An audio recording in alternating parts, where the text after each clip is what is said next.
जय जगन्नाथ। नमस्कार प्रिय दर्शक बंधु जो व्यक्ति मान चैनल को देखुं सब्सक्राइब करना सब्सक्राइब करंतु वीडियो यदि भल लगुच लाइक करंतु जदि अन्य जन हित चाहते शेयर करंतु। आमे जेते भी मनुष्य ए धरा पृष्ठ रे जन्म ग्रहण करिचे आमर पिता माता हेउचंती परमात्मा।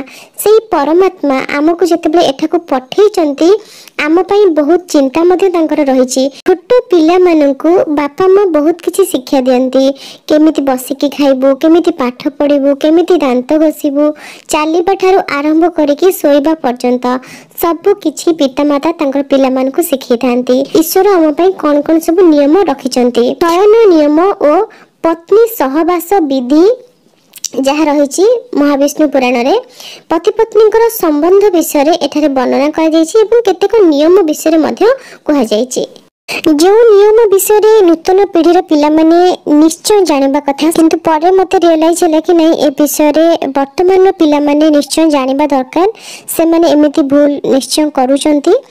प्रथम नियम हेउची दिन समय रे केबे भी पति पत्नी संग करिवे नाही।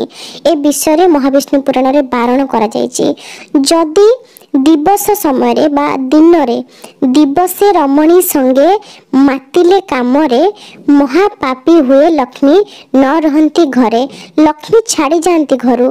जदि दिन समय रे पति पत्नी संपर्क रखंती ता सहित अल्प दिन रे आयु क्षय हो जाए, अंते भीषण नरक भोगई निश्चय। अर्थात अल्प दिन रे तांकर आयु क्षय हुए, आयुष्य कमी जाए, ता सहित अंत समय जीवन अंत समय रे नरक रे से घंटी हुंती। तेणु दिवस समय रे बा दिन रे केबे भी पति पत्नी संग करिवे नाही, जहा कि महाविष्णु पुराण रे बारण करा जायछि।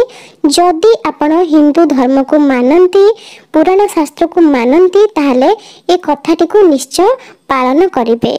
आहुरी गोटे पद लेखा अछि, जलाशय रे रमिले अमंगल घटे, अशुभ रे चिरकाल ता जीवन कटे। अर्थात जलाशय भितरे स्विमिंग पूल हैला कोठी नदी भितरे जदि केही भी पति पत्नी संबंध रखुचंती ताहले अत्यंत कष्ट भोग करिबा को पड़े आ बारण मध्य करा जायछि। अमंगल घटे बोली लेखा जायछि पुराण रे।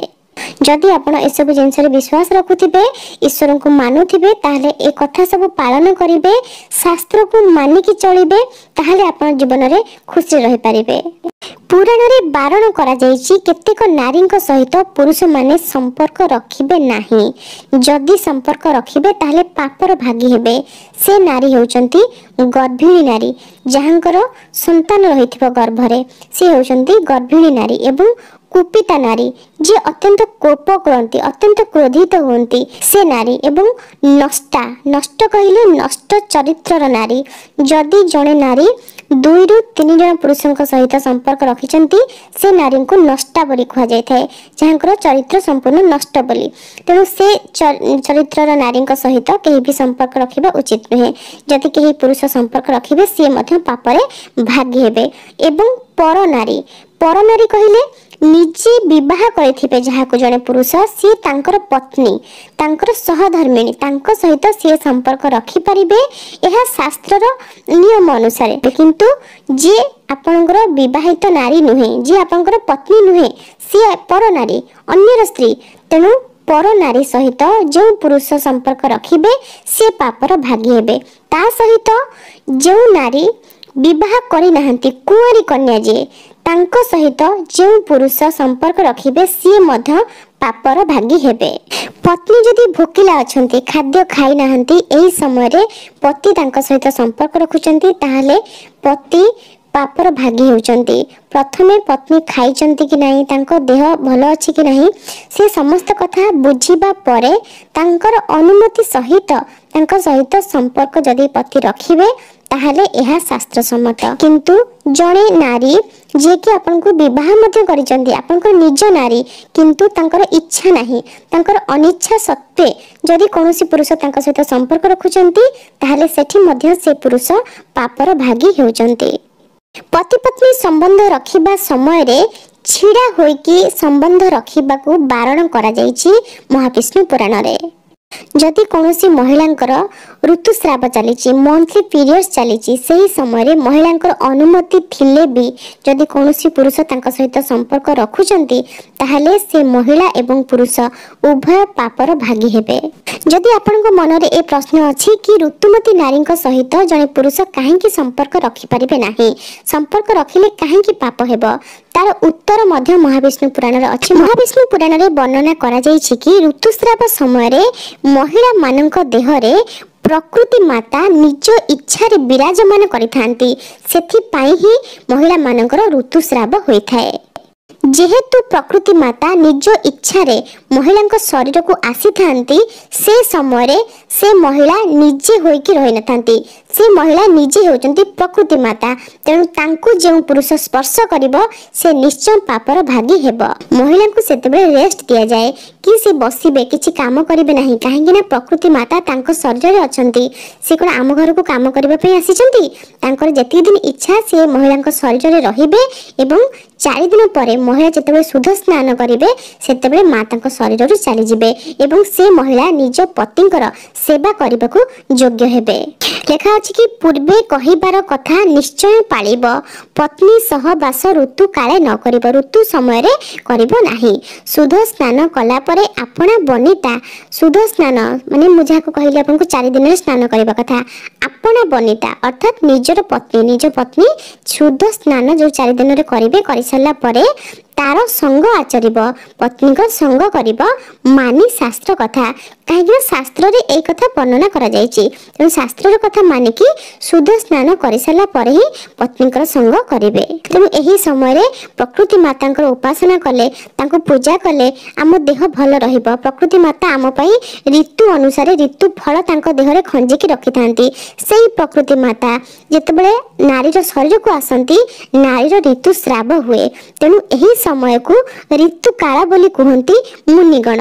मातु सम कहले मांकर समान होइथांती, क्यों माँ प्रकृति मांकर समान, प्रकृति सुंदरी महादेवी इच्छा रंगे बास करिन थांती नारींकर अंगे।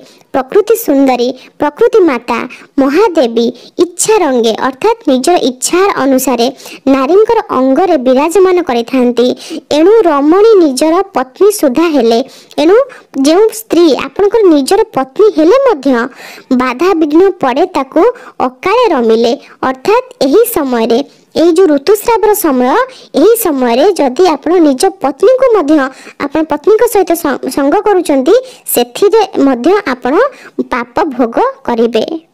लास्ट गोटे पद अछि म आपन कहि दउची, इष्ट देवता संतोष नुहंती केबे हे, अर्थात आपनकर जे इष्ट देवता सी आपन को ऊपर असंतुष्ट होंती जदि आपन ऋतुमती नारी को रमण करंती एवं सिरी टूटी जाए, सिरी कहले कि श्री टूटी जाए, हमर मां लक्ष्मी आम कांधरु चली जानती, आमे दरिद्र हुए, हमर सम्मान मान सम्मान किछि भी समाज रे रहे नाही।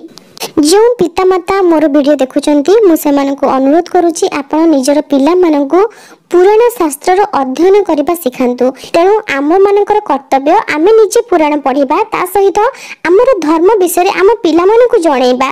जदि आमे छोटिया स्टेप टे नेबा ताहले आम समाज रे बहुत बड़ परिवर्तन हे परिबो। समस्त धर्म भितर श्रेष्ठ धर्म हेउची हमर सनातन धर्म। एई धर्म रे परमात्मा परमेश्वर जहा सब लिखि दी जाइचंती वेद मानकरे पुराण मानकरे ताकू जदि आमे पढ़िबा अध्ययन करबा निज पिला मान को पढ़िबा पई कहिबा ताहले सेमाने केबे भी कुपथगामी हेबे नाही। जेतिकी आमे पारिबा आम स्तर रे चेष्टा करिबा समाज को भल बाट को आनिबा पाई, काहेकि ना आमे मध्य एही समाजर गोटे अंश गोटे पार्ट। जे माने आम हिंदू धर्मर मजाक उड़ौचंती आम सनातन धर्मर मजाक उड़ौचंती सेमान को जवाब देबार समय वर्तमान आसी जाइछि। तेणु आपण मान को जागृत हेबाकू पड़िबो। हिंदू देवादेवींकर पूजा को आमर पुराण शास्त्र वेद ए सब जिंस को लोकलोचन को आनिबाकू पड़िबो, निज को पढ़िबाकू पड़िबो एवं निज पिला मान को पढ़िबा पई बुझेबाकू पड़िबो, सिखेबाकू पड़िबो कि आमर 18 पुराण अछि, 4 वेद अछि, 108 उपनिषद अछि, ए सब जिंस ए जगह अवेलेबल अछि। आमे किनिबा पढ़िबा एवं जहाँ लेखा अछि शास्त्र रे सेही जिंस को मानि के चलिबा। आमर सनातन धर्म एवं हिंदू धर्म सब बेले उच्च रे रहिछि। जो माने निंदा करिसंती से माने दिने आसी पाद तले पड़िसंती। ए जिंस को आपण निज पिला मान को सिखंतु। आज पे रहूछि जय जगन्नाथ।